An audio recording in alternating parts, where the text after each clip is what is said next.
बिस्मिल्लाहिर्रहमानिर्रहीम स्टूडेंट्स, ये जो प्रीवियस मैंने इंट्रोडक्टरी लेक्चर आपको दिया था फंक्शंस के मतलब वो आप गौर से देखें और उसके बाद अभी हम चैप्टर नंबर 5 स्टार्ट करने जा रहे हैं, जिसमें ये बहुत ही एक अहम टॉपिक होमोमॉर्फिज्म का है।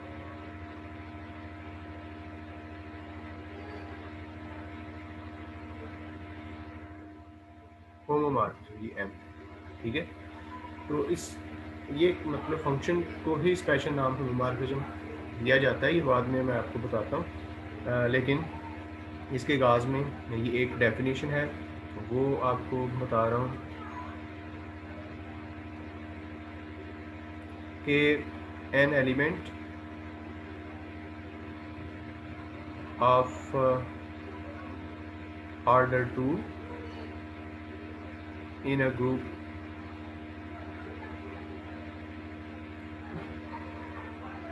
Is called an involution. एक ग्रुप है जी, उसमें एक ऐसा एलिमेंट जिसका ऑर्डर 2 होगा। ऑर्डर ऑफ एलिमेंट का आप जानते ही हैं कि अगर आपके पास ग्रुप का एक एलिमेंट है तो least positive power N for which A raise power N is equal to identity, तो इस एन को आप बोलते हैं that order of A is N. तो इन केस जी अगर ग्रुप में एक ऐसा एलिमेंट है, अगर आपके पास ग्रुप में एक ऐसा एलिमेंट है जिसका ऑर्डर 2 हो, यानी कि least positive power for which A raise to that power is equal to e वो 2 हो, तो उस एलिमेंट को इन्वोल्यूशन कह रहे हैं, ठीक है। तो एक एलिमेंट या एक से ज़्यादा एलिमेंट मतलब इन्वोल्यूशन आप कह सकते हैं कि अगर ऐसा एलिमेंट जिसका ऑर्डर 2 हो। दिस इज़ सो सिंपल, इसमें किसी एक्सप्लेनेशन की ज़रूरत नहीं पड़ रही, ठीक है। तो अब इसके हवाले से जो थ्योरम है, थ्योरम है जी 5-1.2 थ्योरम है, जिसकी स्टेटमेंट क्या है, a group of even order has at least one involution।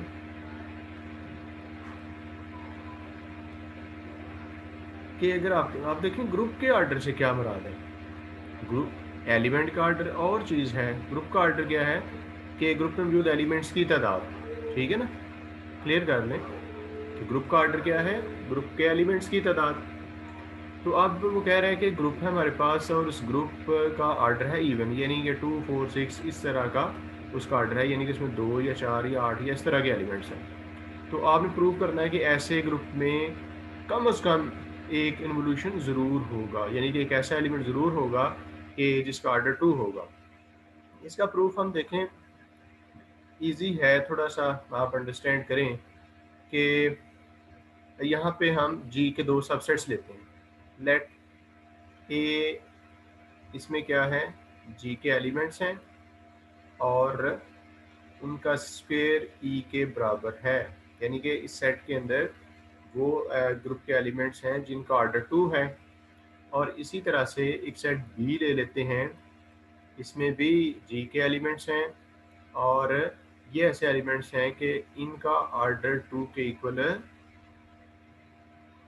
नहीं है, ठीक है। देखें एक क्राइटेरिया हमने कहा कि वो वाले एलिमेंट जिनका स्केयर ई के इक्वल है, और ज़ाहिर बकिया वो वाले एलिमेंट्स होंगे कि जिनका स्केयर ई के बराबर नहीं है। तो क्लियरली ये जो दो सेट्स हमने डिफाइन किए हैं ना, इनकी जो यूनियन है वो जी के बराबर, क्योंकि ग्रुप में कोई भी एलिमेंट लें उसका स्केयर ई होगा, तो अगर नहीं है तो फिर वो दूसरे सेट में चला जाएगा, यानी कि जी के एलिमेंट्स जो भी आप पिक करेंगे वो या ए में आएंगे या बी में आएंगे। तो इसलिए इन दोनों का जो यूनियन है वो जी के बराबर होगा। उसके साथ ही साथ इनका जो इंटरसेक्शन है that will be equal to empty, क्योंकि जो एलिमेंट ए सेट में है ना, ए में वो है जिसका स्केयर ई के बराबर है, तब यही एलिमेंट बी में तो नहीं ना जा सकता, क्योंकि बी में जी के वो वाले एलिमेंट्स हैं जिनका स्केयर ई के बराबर नहीं है, ठीक है।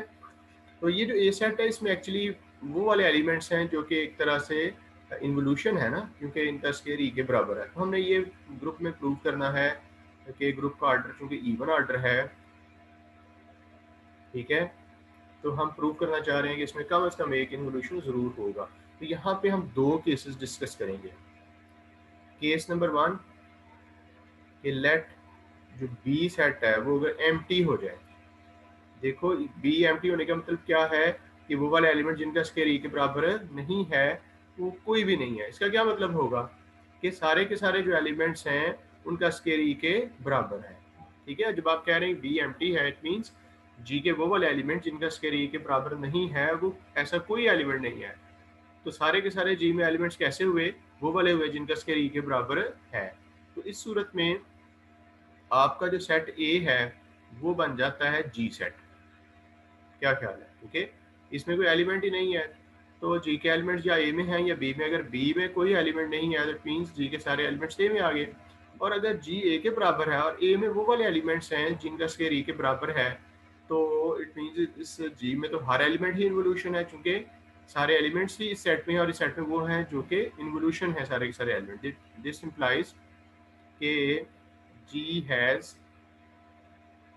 Eight least one involution.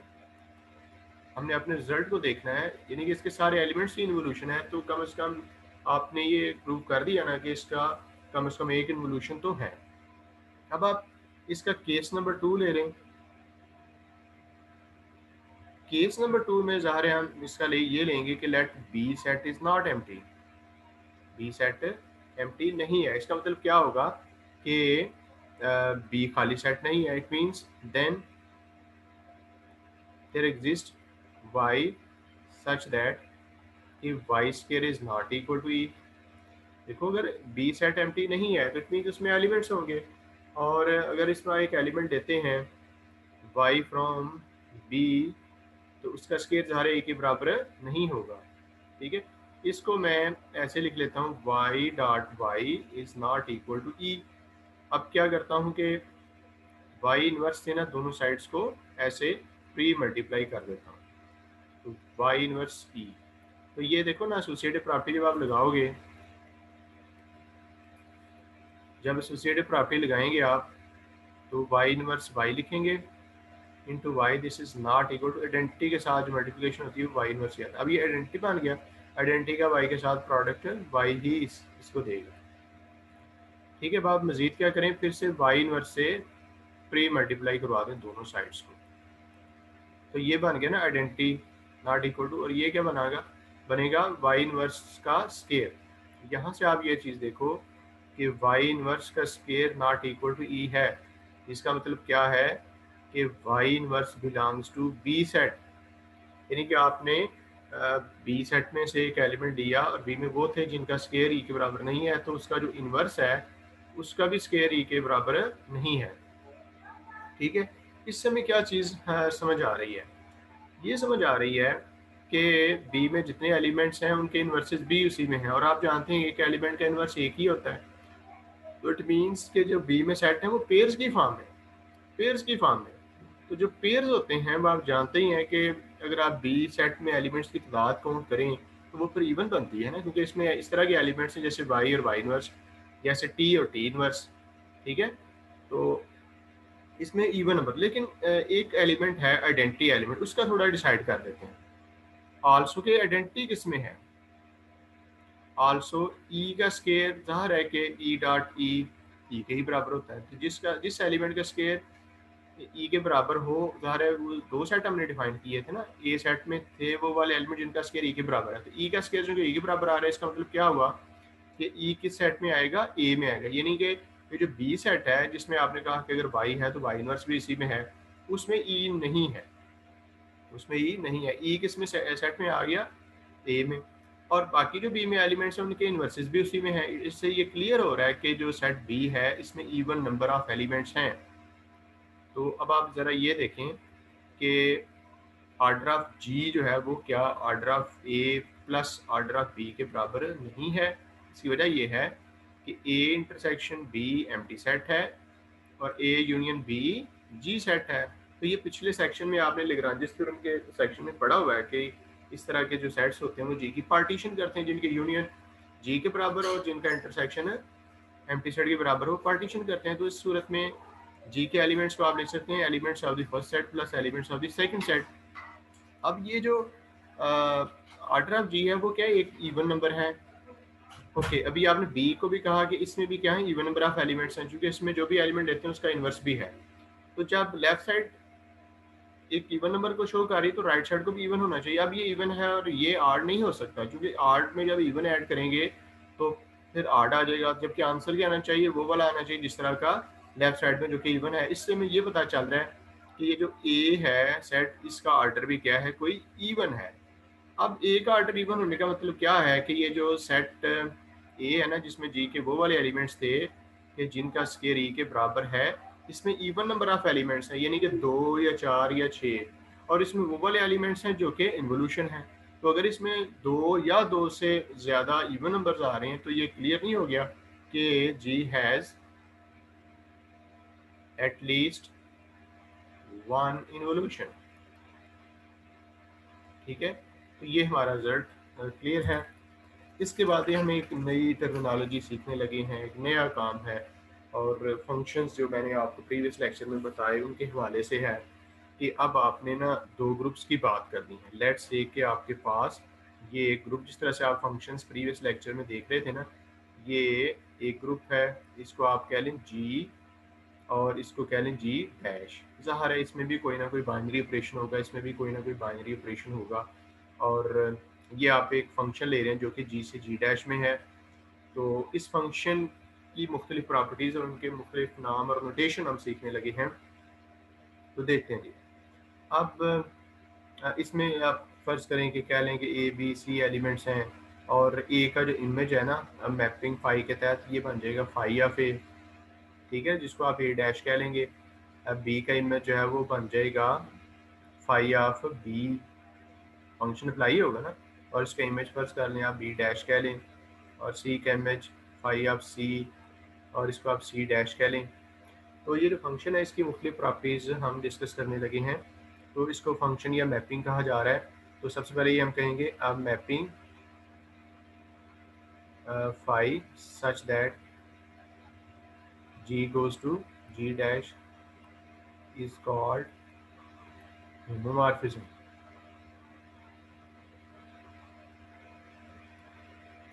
If phi of A B is equal to phi of A into phi of B. ये देखें बेसिक सबसे पहले काम आपको सिखाने लगा हूँ कि जी दो ग्रुप्स हैं जी और जी डैश। देखिए इसमें बाइनरी ऑपरेशन मुख्तलिफ हो सकते हैं कि दोनों में मल्टीप्लिकेशन का बाइनरी ऑपरेशन हो सकता है, कि दोनों में एडिशन का हो सकता है, कि पहले में मल्टीप्लिकेशन दूसरे में एडिशन, या पहले में एडिशन दूसरे में मल्टीप्लिकेशन हो सकता है। तो फिलहाल हम ये समझ रहे हैं कि दोनों में बाइनरी ऑपरेशन है, मल्टीप्लिकेशन का है। तो ये जो मैपिंग है जी से जी डैश में, जो कि जी के एलिमेंट्स को जी डैश के एलिमेंट्स में चेंज कर रही है, ये मैपिंग होमोमॉर्फिज्म होगी। लेकिन नाम आपने टर्म सीखनी है, जैसे कि चैप्टर का टॉपिक भी उन्वान भी होमोमॉर्फिज्म है। तो ये मैपिंग होमोमॉर्फिज्म होगी जब आप ये जो इनपुट ग्रुप है इसके दो एलिमेंट्स के प्रोडक्ट पे आप फाई अप्लाई करोगे, तो वो क्या होगा, इनके अलग अलग जो एलिमेंट्स की इमेजेस के प्रोडक्ट के इक्वल होगा। ठीक है, अगर ऐसा है तो देन आप इसको होमोमॉर्फिज्म कहेंगे। अब इसमें ना स्पेशल केसेस ले लेते हैं कि जैसे मैंने कहा कि अगर आपका जो जी है वो एडिटिव ग्रुप हो एडिशन के लिहाज से, और जो दूसरा जी डैश है वो भी अगर एडिशन के रिस्पेक्ट से हो, तो जो होमोमॉर्फिज्म की कंडीशन है ना, अभी मैंने पहले केस में ये ख्याल किया कि दोनों में मल्टीप्लिकेशन है। तो जब आप ये देखो ना फाई अप्लाई कर रहे हो किस पे, दो एलिमेंट्स के प्रोडक्ट पे, ये दो एलिमेंट्स किस सेट के हैं, ये जी के हैं, और जी में बाइनरी ऑपरेशन क्या है, मल्टीप्लिकेशन। तो ज़ाहिर है जी के एलिमेंट्स मल्टीप्लाई ही हो सकते हैं, क्योंकि इसमें बाइनरी ऑपरेशन ही मल्टीप्लिकेशन का है। अब इस वाले केस में मैं कह रहा हूँ कि ये जो पहला सेट जी है, ग्रुप जी है, इसमें बाइनरी ऑपरेशन एडिशन है। तो अब ये तो लिखा जा नहीं सकता इन दोनों के लिए ए इंटू बी, क्योंकि इसमें एडिशन है। तो देन जो फाई आपने अप्लाई करना है वो इन दो एलिमेंट्स की जो कंपोजिशन हो सकती है ना, वो एडिशन ही हो सकती है। और राइट साइड में आ जाएगा phi of A plus phi of B. अब राइट साइड में भी देखें साइन चेंज हुआ, उसकी वजह क्या है, मैंने कहा कि दूसरा ग्रुप ही एडिटिव है। तो ये ए जो है ना वो जी का एलिमेंट है, जबकि फाई ऑफ ए क्या है, जी डैश का एलिमेंट है। इसी तरह से जो बी है वो जी का एलिमेंट है और phi of B G dash का एलिमेंट है। तो ये जो दोनों एलिमेंट्स हैं फाई ऑफ ए और फाई ऑफ बी, पहले वाले केस में मैंने कहा कि इसमें ये भी मल्टीप्लिकेशन है, तो जो जी डैश के एलिमेंट्स थे वो सिर्फ आपस में मल्टीप्लाई ही हो सकते थे। अब मैंने कहा है कि ये जो जी डैश वाला ग्रुप है उसमें बाइनरी ऑपरेशन एडिशन है, तो ये जो फाई एफ ए और फाई एफ बी जो कि जी डैश के एलिमेंट्स, उनके दरमियान में क्या आएगी, एडिशन आएगी। ठीक है। अब आप अगर ये कहेंगे जी पहला ग्रुप एडिशन का है और जो दूसरा जी डैश है ना वो मल्टीप्लिकेशन का है, तो अब होमोमॉर्फिज्म की यही वाली कंडीशन इस तरह से चेंज हो जाएगी, इसके जी के दो एलिमेंट्स की एडिशन पे फाई अप्लाई होना, चूँकि इसमें बाइनरी ऑपरेशन एडिशन का है। और अब फाई एफ ए और फाई एफ बी के दरमियान कौन सा बाइनरी ऑपरेशन आना है, चूँकि ये दोनों जी डैश के एलिमेंट्स हैं, जी डैश के दरमियान ये मल्टीप्लिकेशन का साइन आएगा, डार्ट ना भी लगाएं बेशक। अब आप अगर इसी तरह से ये कहें जी कि पहला जो ग्रुप है वो मल्टीप्लिकेटिव है और जो दूसरा है ना जी डैश वो फर्ज करें एडिशन का है, तो अब जो होमोमॉर्फिज्म की कंडीशन होगी ना, आप देखेंगे जी के एलिमेंट्स के दरमियान प्रोडक्ट हो सकता है, तो ए बी और यहाँ पे जो फाई या फेस के जो इमेजेस हैं उनके दरमियान कौन सा बाइनरी ऑपरेशन होगा जो जी डैश में, यानी कि प्लस का। ठीक है। तो ये डिफरेंट केसेस हैं, होमोमॉर्फिज्म की इसी कंडीशन को ना जर्नलाइज किया गया। पार्टिकुलर सिचुएशन में आपने देखना है कि जो आप मैपिंग ले रहे हैं जी से जी डैश में, उसमें जी के ऊपर कौन सा बाइनरी ऑपरेशन है और जी डैश के ऊपर कौन सा बाइनरी ऑपरेशन है, तो उसके हवाले से ही आपने ये होमोमॉर्फिज्म की जो बेसिक कंडीशन है ना इसको मॉडिफाई करना है। फिलहाल जब बाइनरी ऑपरेशन की ज़रूरत पेश नहीं आती तो फिर ज़ाहिर आपको पता ही है कि ग्रुप थ्योरी में बाइनरी ऑपरेशन मल्टीप्लिकेशन का ही लेके चला जाता है, और अगर कहीं पे इन पार्टिकुलर ज़रूरत पड़े तो फिर हम बाइनरी ऑपरेशन रिप्लेस कर सकते हैं। ठीक है जी।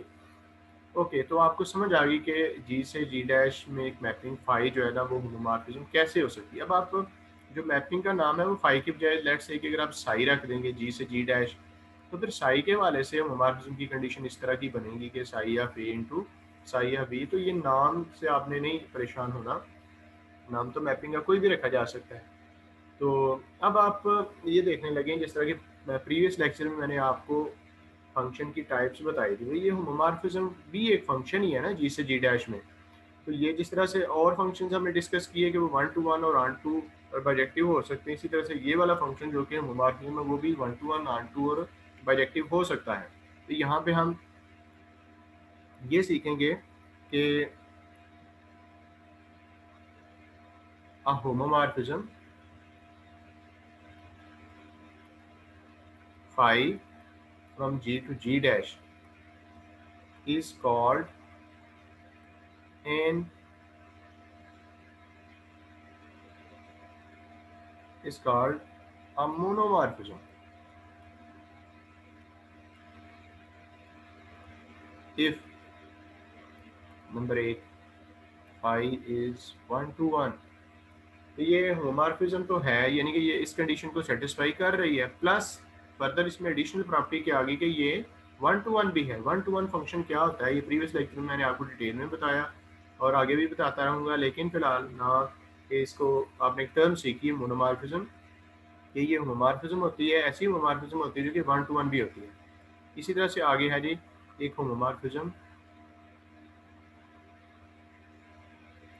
phi such that G goes to G dash is called an epimorphism if phi is onto। अब वही होमोमॉर्फिज्म है जी जो इस ऊपर वाली कंडीशन को सेटिस्फाई कर रही। अगर ये होमोमॉर्फिज्म होने के साथ साथ वह ऑन टू भी हो तो देन आप इसको नाम क्या दे रहे हैं, इसको एपीमॉर्फिज्म का नाम दे रहे हैं। इसके बाद एक और टर्म कि a homomorphism phi such that G goes to G dash is called an isomorphism if number 1 phi is bijective। Bijective मैंने बताया था कि 1 to 1 भी हो एंड ऑन टू भी हो। तो अब होमोमॉर्फिज्म है और फर्दर उसमें क्या एडिशन प्रॉपर्टीज दो आ गई हैं कि वो 1 to 1 भी है और ऑन टू भी है, यानी कि बाइजेक्टिव है। तो इस होमोमॉर्फिज्म को आइसोमॉर्फिज्म का नाम दिया जा रहा है। ठीक है, ओके। अब ये जो आप मैपिंग ले रहे हैं ये जी से जी डैश में, अगर ये जो जी डैश है ये जो कि दूसरा ग्रुप है ना, तो दूसरा ग्रुप पास का पहले ग्रुप के बराबर भी आ सकता है। ठीक है, तो वो जो होमोमॉर्फिज्म आपने जी से जी डैश में डिफाइन की हुई है ना, उसमें अगर ये ले लिया जाए कि जो जी डैश जी के बराबर है, तो वो वाली होमोमॉर्फिज्म जो कि जी डैश जी से जी डैश में थी, आप अगर कह रहे हैं कि वो जी से जी में है, तो उस होमोमॉर्फिज्म को एंडोमॉर्फिज्म का नाम दिया जाता है।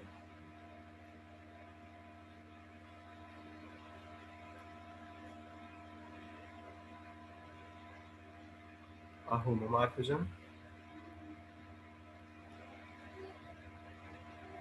phi such that G goes to G dash when G dash is equal to G is called an endomorphism। मतलब एंडोमॉर्फिज्म है तो होमोमॉर्फिज्म, लेकिन ये G से G डैश में नहीं है, G से G इटसेल्फ में है। इसी तरह से a homomorphism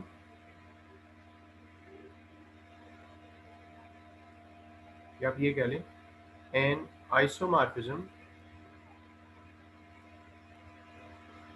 phi from G to G dash when G dash is equal to G is called an automorphism. यानी कि जो आइसोमॉर्फिज्म ही है ना, जो कि जी से जी डैश में थी और वो होमोमॉर्फिज्म प्लस बाइजेक्टिव थी, इसी में अगर आप जी डैश को जी के इक्वल ले लें, तो फिर यही जो आइसोमॉर्फिज्म का नाम है ना, इसको कह दिया जाता है कि ये ऑटोमॉर्फिज्म है। ठीक है, तो देखें अब आपको करना ये चाहिए कि बुक से ये सारी जो टर्मिनोलॉजी मैंने आपको बताई है ना, इसको सीखना है, इसको याद करना है, ये जहन में बिठानी है चीज़ें, डेफिनेशंस हैं, टर्म्स हैं। ठीक है, इसके बाद हम एग्जांपल्स करेंगे, ग्रुप्स लेंगे, मैपिंग लेंगे और देखेंगे कि ये जो मैपिंग ली गई है या जो उसने मैपिंग दी है वो कैसी है, वो होमोमॉर्फिज्म है, वो एपीमॉर्फिज्म है, वो मोनोमॉर्फिज्म है या आइसोमॉर्फिज्म है या एंडोमॉर्फिज्म है या ऑटोमॉर्फिज्म है। ये चीज़ें सारी हम चेक करने लगे। आइए आपकी बुक में ये जो चैप्टर बिल्कुल तरतीब से मैं चल रहा हूँ, आप इसको देखेंगे कि ये एग्जांपल 10 है जी।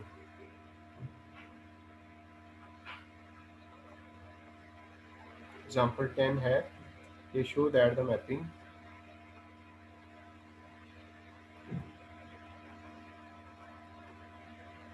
phi such that G goes to G defined by phi of x is equal to E for all x from G is homomorphism।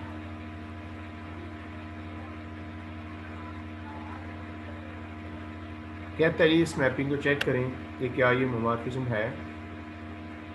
तो देखो अब यहाँ पे चूँकि बाइनरी ऑपरेशन का जिक्र नहीं किया, तो हम यही समझेंगे कि ये बाइनरी ऑपरेशन मल्टीप्लिकेशन का और होमोमॉर्फिज्म की ये वाली कंडीशन फिर हमें सेटिस्फाई करवानी होगी, phi of A into phi of B वाली। ठीक है, तो आइए ज़रा देखें। तो हमें लेने होंगे a and b the elements from G. ठीक है, तो ज़ाहिर है कि क्लोजर प्रॉपर्टी के मुताबिक उनका प्रोडक्ट भी जी में होगा। अब आप फाई ऑफ ए बी इसको देखें, ये लेफ्ट साइड को देखने लगे हैं। अब देखो ये जो मैपिंग है इस पर गौर करो। ये मैपिंग इस तरह की है कि वो कह रहा है कि जी के कोई से भी एलिमेंट पे फाई अप्लाई करो तो आंसर क्या आएगा, आइडेंटिटी आएगा। तो जैसे हमने कहा कि ए और बी जी के थे, तो ए बी ये भी तो जी का है क्लियर प्रॉपर्टी के मुताबिक। अगर ये जी का एलिमेंट है तो इसका इमेज भी क्या होना चाहिए, ई होना चाहिए, क्योंकि इसके तमाम एलिमेंट्स के जी के तमाम एलिमेंट्स के इमेजेस क्या आ रहे हैं, आइडेंटिटी के बराबर आ रहे हैं, नेक्स्ट ग्रुप की आइडेंटिटी आ रही है। ओके, ये जो ई है ना, इसको मैं ऐसे लिख सकता हूँ, कोई मसला नहीं है।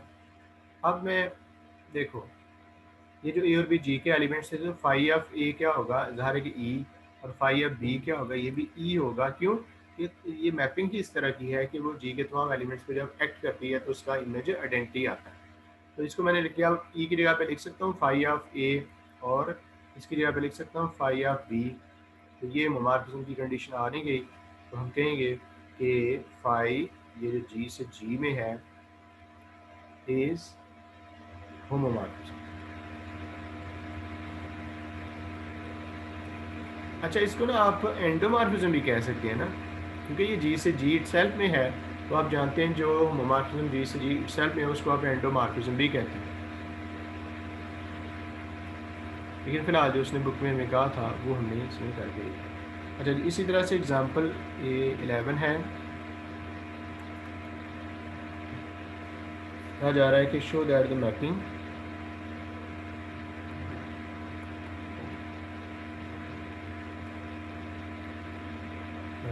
phi such that g goes to, ये अगेन g itself में है डिफाइंड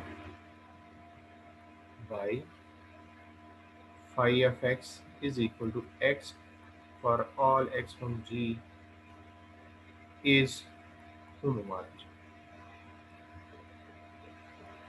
इसको आपने homomorphism शो करना। So let's start. इसमें भी आप लेंगे जी ए और बी एलिमेंट्स फ्रॉम जी, तो देन देखेंगे ए का इमेज क्या होगा, ज़ाहिर एक्स होगा, बी का इमेज क्या होगा, ज़ाहिर एक्स ही क्या होगा, ए का इमेज ए, बी का इमेज बी होगा। क्यों? ये मैपिंग से ही क्लियर है। ये आइडेंटिटी मैपिंग है एक तरह से, जो जिस एलिमेंट पे एक्ट करे उसको उसी में चेंज कर दे, वो आइडेंटिटी मैपिंग होती है। बहरहाल, तो अब आप ये देखें कि ए और बी जी के एलिमेंट्स हैं, तो चूँकि बाइनरी ऑपरेशन का जिक्र नहीं है, हम यही समझेंगे कि बाइनरी ऑपरेशन मल्टीप्लिकेशन है।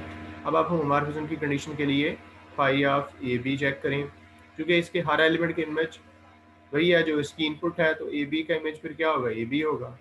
अब जैसे आपने कहा A is equal to phi of A, B is equal to phi of B, वो इसकी जगह पे आप लगा सकते हैं। तो ये देख लेना, ये होमोमॉर्फिज्म की कंडीशन स्टैब्लिश हो गई। आप यहाँ से कहेंगे कि फाई इज होमोमॉर्फिज्म। ठीक है जी। इसके बाद आपके पास है example 12। Example 12,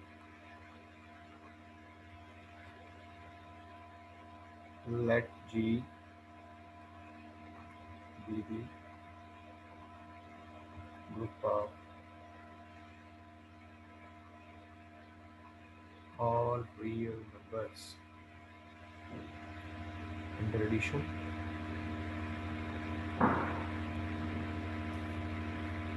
let G dash be the group of non-zero real numbers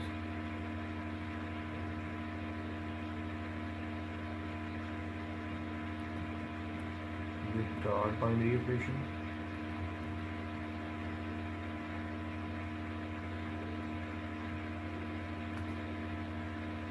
फिर कहता है ये डिफाइन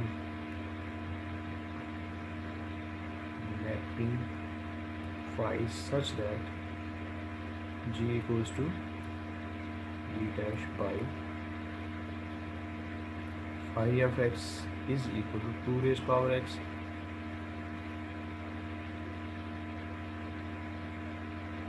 कहता है show that phi is homomorphism. और फिर ये इसका दूसरा सवाल है कि इज फाई ऑन टू, ये दो चीज़ें हैं। क्या कह रहा है, देखिए ना कि मैपिंग जो होती है वो एक ग्रुप से दूसरे ग्रुप में होती है। यहाँ पे जो उसने ग्रुप्स बयान किए हैं वो कौन से हैं? पहला G be the group of all real numbers under addition. आप जानते हैं कि रियल नंबर्स का सेट ये वाला जो होता है वो एडिशन के लिहाज से ग्रुप है। ठीक है, तो पहला जो जी उसने दिया है वो ये वाला है। दूसरा कह रहा थी set G dash with group of non zero real numbers with multiplication. आपको पता है कि आर डैश हमने बनाया था ना कि जिसमें से ज़ीरो निकाल दिया जाए तो वो ग्रुप बन जाता है अंडर मल्टीप्लिकेशन।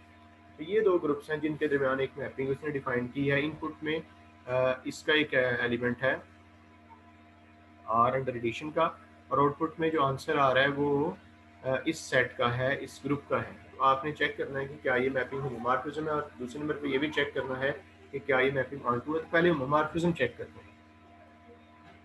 उसके लिए क्या करते हैं, आपने दो एलिमेंट्स लेने होते हैं जी, इनपुट ग्रुप है। ठीक है, तो एक्स और वाई अगर जी के हैं तो बताइए फाई ऑफ एक्स क्या होगा, 2 raise power X. Phi of Y क्या होगा, 2 रेज़ पावर वाई। अब आपने क्या देखना था भला, अब देखिए होमोमॉर्फिज्म की कंडीशन जो आपने वेरीफाई करनी है वो ये वाली है, क्योंकि जो पहला ग्रुप है वो एडिशन के रिस्पेक्ट से और दूसरा ग्रुप क्या है वो मल्टीप्लिकेशन के रिस्पेक्ट से। ओके, तो आइए सबसे पहले देखें कि एक्स प्लस वाई का इमेज क्या होगा। देखो जिस तरह से एक्स का इमेज 2 की पावर एक्स है, इस तरह से एक्स प्लस वाई का इमेज क्या होगा 2 की पावर एक्स प्लस वाई। इसको मैं ऐसे लिख सकता हूँ 2 की पावर एक्स इंटू 2 की पावर वाई, और अब 2 की पावर एक्स की जगह पे लिख लिया फाई ऑफ एक्स और इसकी जगह पे लिख लिया फाई ऑफ वाई। तो ये होमोमॉर्फिज्म की कंडीशन सेटिस्फाई हो गई है, चूँकि जी जो था वो एडिशन के लिहाज से था और ये जो जी डैश था वो मल्टीप्लिकेशन के लिहाज से था। अब आपने इसका सेकंड इससे ये ज़ाहिर हो गया कि फाई मैपिंग क्या है, होमोमॉर्फिज्म। ओके, अब इसका जो पार्ट 2 है वो करना है कि क्या ये मैपिंग ऑन टू है। आपको थोड़ा चले मैं याद करा दूं कि ऑन टू मैपिंग क्या थी। देखो अगर इस तरह से आपके पास एक फंक्शन है जी एक्स से वाई में, और यहाँ पे ए का इमेज बी सी, ए का इमेज फर्ज करें एक्स है, बी का इमेज वाई है, सी का इमेज टी है। तो अब आप देख रहे हैं कि वाई सेट के अंदर ये जो एक्स और वाई और जी एलिमेंट्स हैं, हर वाई का एलिमेंट एक्स के किसी न किसी एलिमेंट का इमेज है। ठीक है, तो इस तरह की मैपिंग ऑन टू मैपिंग होती है। लेकिन अगर मैं यहाँ पे फ़र्ज़ करें पी ऐड कर दूँ, अब पी वाई का एलिमेंट है लेकिन पी एक्स के किसी एलिमेंट का इमेज नहीं है, तो ऐसी सूरत में जब ये एक एलिमेंट वाई में ऐसा रह गया जो कि इसके एक्स के किसी एलिमेंट का इमेज नहीं है, तो फिर ये मैपिंग ऑन टू नहीं होगी। तो सेम जब आपने यहाँ पे मौजूद मैपिंग को ऑन टू शो करना है, तो इसमें भी आपको दोनों सेट्स को देखना है। देखो कि ये जो सेट है वो रियल नंबर्स का सेट है अंडर एडिशन, और दूसरी तरफ जो सेट है वो क्या है, non zero real numbers under multiplication. तो यहाँ पे इंश्योर करना है कि क्या इस सेट में मौजूद हर एलिमेंट इसके किसी न किसी एलिमेंट का इमेज है या नहीं है। तो इसमें आप देखेंगे जो आर डैश है ना, इसमें सिर्फ ज़ीरो को निकाल दिया गया है, बाकी इसमें पॉजिटिव नंबर्स भी हैं नेगेटिव नंबर्स भी हैं। लेकिन ये जो मैपिंग जिस तरह से आपने डिफाइन की है, ये मैपिंग आपको बता रही है कि आप यहाँ पे कुछ भी पुट करो आपका आंसर आएगा 2 की पावर दैट एक्स, और 2 की पावर कुछ भी आप लें तो उसका आंसर हमेशा पॉजिटिव आएगा, चाहे एक्स की वैल्यू कोई नेगेटिव ही क्यों ना लें, 2 की पावर -3 का आंसर भी पॉजिटिव ही आएगा। मतलब ये हुआ कि जो इमेजेस आ रहे हैं वो सिर्फ पॉजिटिव नंबर्स आ रहे हैं, जबकि इस सेट में एलिमेंट्स क्या हैं, नेगेटिव भी तो हैं। तो अगर आप कोई नेगेटिव नंबर सोचें और ये कहें कि ये इसके किसी एलिमेंट का इमेज होगा, तो नहीं होगा, क्योंकि इस मैपिंग के तो सारे इमेजेस पॉजिटिव आ रहे हैं। तो जो नेगेटिव एलिमेंट्स इस सेट के अंदर वो इसके किसी एलिमेंट का इमेज नहीं है, तो ये मैपिंग ऑन टू नहीं हो सकती। दोबारा से देखें, ऑन टू मैपिंग कब होती है, जब वाई दूसरे सेट में मौजूद हर एलिमेंट ऐसा हो जो कि पिछले सेट का इमेज हो। तो यहाँ पे अगर P जैसे मैंने इजाफी डाल लिया, P इसके किसी एलिमेंट का इमेज नहीं है, तो इसलिए मैपिंग भी ऑन टू नहीं है। अगर आप ये इंश्योर कर दें कि इस सेट में मौजूद तमाम एलिमेंट इसके किसी न किसी एलिमेंट की इमेज है, तो फिर ये मैपिंग ऑन टू होती है। तो सेम यहाँ पे भी आपको बहुत सारे सेट में एलिमेंट्स मिल गए जो कि इसके किसी एलिमेंट के इमेज नहीं है, तो देन ये मैपिंग ऑन टू नहीं है। लेकिन इसकी वजह हम क्या लिखेंगे कि since negative real numbers in R dash under multiplication are not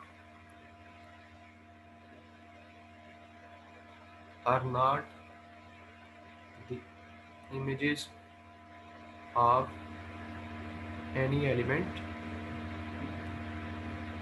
from R under addition, so this implies phi is not on। ये मैपिंग ऑन टू नहीं। ये आपकी एग्जांपल हो गई। इसके बाद आपके पास है जी example 13।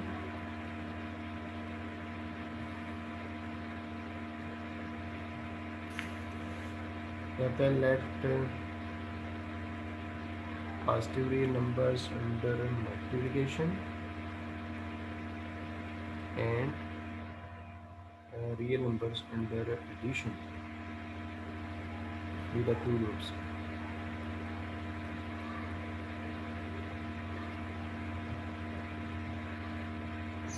Define y such that r plus goes to r by phi of x, which is equal to ln of x. कहते हैं show that phi is an isomorphism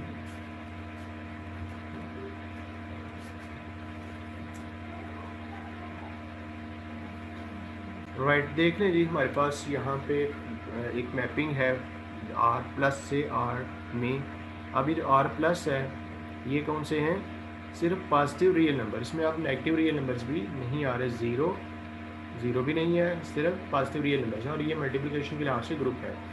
और दूसरा जी वो रूटीन में जो रियल नंबर्स के सेट अंडर एडिशन ग्रुप होता है, तो मैपिंग उसने डिफ़ाइन कर दी है जो कि g से r प्लस से r में है, phi F X is equal to L N F X. आपने बताना है कि मैपिंग आइसोमॉर्फिज्म है। आइसोमॉर्फिज्म मैपिंग कौन सी होती है, जो होमोमॉर्फिज्म भी हो और बाइजेक्टिव भी हो, यानी कि 1 to 1 भी हो और ऑन टू भी हो। जब आप इसको बाइजेक्टिव शो करेंगे उसमें हम दोबारा से देख लेंगे कि 1 to 1 कैसे प्रूव किया जाता है और ऑन टू कैसे प्रूव किया जाता है। ओके, तो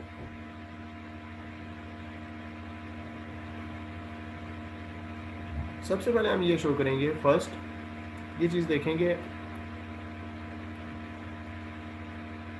that phi is well defined।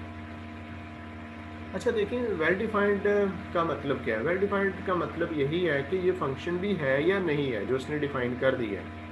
उसका मकसद ये होता है कि आप देखें कि फंक्शन के लिए क्या चीज़ ज़रूरी है कि इनपुट के हर एलिमेंट का एक यूनिक इमेज होना चाहिए। ठीक है, तो ये हम प्रूव कैसे करेंगे कि हम इनपुट से दो एलिमेंट्स को इक्वल ले लेंगे और देन उनके इमेजेस भी इक्वल प्रूव करेंगे। ये चीज़ हमें बता देगी कि जो different elements of the domain है उनके यूनिक इमेजेस हैं। ठीक है, उसके लिए स्टार्ट करते हैं, let X and Y from R plus and let कि वो क्या है आपस में इक्वल। तो अब इनके इमेजेस भी इक्वल आपने प्रूव करने हैं, यानी कि अब आपने क्या प्रूव करना है कि phi of x is equal to phi of y. Input equal ही है तो अब प्रूव क्या करना है कि आउटपुट भी इनकी इक्वल है। ये चीज़ हमें बता देगी, क्लियर कर देगी कि ये जो इनपुट के एलिमेंट्स के इमेजेस यूनिक आ रहे हैं फंक्शन की डेफिनेशन के मुताबिक हैं। देखो, अगर एक्स और वाई बराबर हैं तो अगर आप एक्स का एल एन ले लें और वाई का भी एल एन ले लें तो वो भी सारे बराबर ही आएंगे। अब एल एन ऑफ एक्स किसके बराबर है, देखो ना, एल एन ऑफ एक्स बराबर है फाई एफ एक्स के, तो इसकी जगह मैंने लिख दिया phi F X. L N Y किसके बराबर होगा, फाई एफ वाई के बराबर होगा, जिसका मतलब क्या हुआ, ये जो मैपिंग है क्या है, ये वेल डिफाइंड है। ठीक है, अब आप आने लगे हैं जी इस मैपिंग को होमोमॉर्फिज्म प्रूव करने की जाने। तो पहला ये पार्ट करने लगे हैं कि फाई इज होमोमॉर्फिज्म, इसको वेरीफाई करने लगे हैं। उसके लिए ज़ाहिर है कि आप जी में से दो एलिमेंट्स लेते हैं, और जी यहाँ पे कौन सा है, ये वाला G R plus with dot as binary operation. ठीक है, तो देन ज़ाहिर है कि बाइनरी ऑपरेशन मल्टीप्लिकेशन क्या है तो उनका प्रोडक्ट भी इसमें मौजूद होगा। ठीक है, अब आप क्या करने लगे हैं, इनके प्रोडक्ट पे फाई अप्लाई करने लगे हैं। जिस तरह से देखें ना कि एक्स का image L N of X है, तो एक्स वाई का इमेज क्या होगा, L N of X Y. अब लॉग की प्रॉपर्टीज हैं, लॉग ए बी इक्वल होता है लॉग पहली रकम प्लस लॉग दूसरी रकम, और एल एन ऑफ एक्स की जगह पे आप क्या लिख सकते हैं, फाई ऑफ एक्स लिख सकते हैं, और इसकी जगह पे क्या लिख सकते हैं, फाई ऑफ वाई लिख सकते हैं। चूँकि पहला ग्रुप था ना मल्टीप्लिकेशन, दूसरा एडिशन के लिहाज से, तो ये होमोमॉर्फिज्म की कंडीशन यही बनती है ना इसमें कि phi of X Y is equal to phi of X plus phi of Y. तो ये यहाँ से क्लियर हुआ कि फाई क्या है, होमोमॉर्फिज्म। अब आपने इस मैपिंग को फर्दर 1 to 1 भी शो करना है और ऑन टू भी शो करना है। अब देखें, जो 1 to 1 शो करना होता है ना, वो जो ऊपर आपने वेल डिफाइंड शो किया है, बिल्कुल उसका उलट प्रोसेस है। वेल डिफाइंड में क्या करते हैं, इनपुट इक्वल लेते हैं और आउटपुट इक्वल प्रूव करते हैं। 1 to 1 में क्या होता है, आउटपुट इक्वल लेते हैं और इनपुट इक्वल प्रूव करते हैं। तो आइए इसका बी पार्ट करते हैं कि फाई इज 1 to 1। उसके लिए क्या करना है कि लेट इसके दो इमेजेस इक्वल, यानी let phi of x is equal to phi of Y. तो अब इसका इमेज आ रहा है कि एल एन ऑफ एक्स होगा, इसका एल एन वाई होगा। अब आप जानते हैं कि बेसिक प्रॉपर्टीज़ के दो रकम के जब लॉग इक्वल होते हैं तो वो रकमें भी आपस में इक्वल होती हैं। तो देखें इमेजेस आपने इक्वल लिए और प्री इमेजेस भी इनके इक्वल आ गए, जिससे ये ज़ाहिर हुआ कि फाई क्या है 1 to 1। तीसरी चीज़ जो हम इसमें देखेंगे कि फाई क्या ऑन टू है। देखो ना, मैपिंग इस तरह की है ln ऑफ x। अब आप ये देखें, अब ये जो पहला ग्रुप है वो positive real number under multiplication, और जो दूसरा है वो कौन सा है, रियल नंबर अंडर एडिशन। तो आपको इंश्योर ये करना है कि क्या रियल नंबर, हर रियल नंबर है वो इनपुट के किसी न किसी एलिमेंट का इमेज होगा। देखें तो आप एक आर्बिट्रेरी एलिमेंट देना सेकंड ग्रुप का, let y belongs to r under addition. तो देन अब आपने ये देखना है कि क्या इनपुट में कोई एलिमेंट है जिसका इमेज बन चुके हैं। ये आप आउटपुट ग्रुप में से एक आर्बिट्रेरी एलिमेंट दे रहे हैं ना, तो अगर आप ये प्रूव कर दें कि इसके पीछे कोई प्री इमेज है, यानी कि इनपुट ग्रुप में ऐसा एलिमेंट है जिसका इमेज है, तो देन ये इंश्योर कर देगा कि सेकंड ग्रुप में जो तमाम एलिमेंट्स जो है ना वो इनपुट ग्रुप के किसी न किसी एलिमेंट का इमेज है। तो यही शो करने लगे, let y belongs to second group, then there exist e raised power y from r plus under multiplication such that आप देख लें phi of e raised power y क्या है ln e raised power y which is y। तो y जो है ना वो इनपुट, y जो आपने आउटपुट में से लिया, जो सेकंड ग्रुप में से एक एलिमेंट लिया, उसके पीछे एक एलिमेंट है ना r अंडर एडिशन में, ठीक है, r प्लस में कि जिसका इमेज है। तो उससे ये ज़ाहिर हुआ कि जो सेकंड ग्रुप है उसके तमाम एलिमेंट्स पहले ग्रुप के एलिमेंट के इमेजेस हैं। तो आप कहेंगे कि फाई इज ऑन टू। ठीक है, यहाँ पे इन जनरल ये थोड़ी सी एक स्टेटमेंट लिख देते हैं कि एवरी एलिमेंट ऑफ कौन सा R under addition is the image of some element of this under multiplication under mapping phi, इसलिए phi क्या है ऑन टू है। तो देखिए एक और एग्जांपल हमने ली, इसको हमने बड़े डीपली विजुलाइज किया कि वो किस तरह की मैपिंग है, होमोमॉर्फिज्म है, 1 to 1 है, ऑन टू है।